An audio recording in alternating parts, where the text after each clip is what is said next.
이제 공수처 강화 얘기를 정치 보복으로 어떻게 연결시킬 수 있는지 모르겠습니다.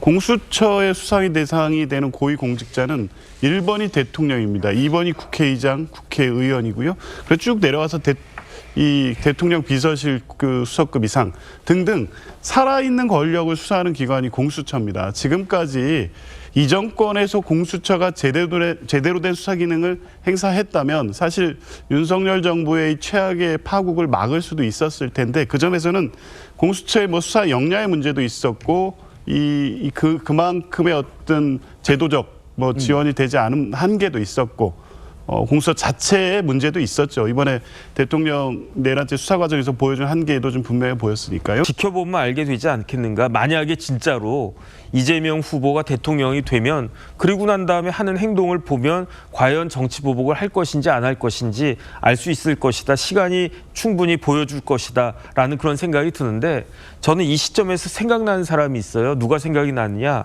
박용진 전 의원이 생각나거든요. 박용진 전 의원에 대해서 이재명 대표 뭐라고 이야기했습니까? 박용진도 공천 걱정하지 않는 그런 민주당 만들겠다고 그랬어요. 그런데 그 말이 맞았습니다. 왜 맞았느냐?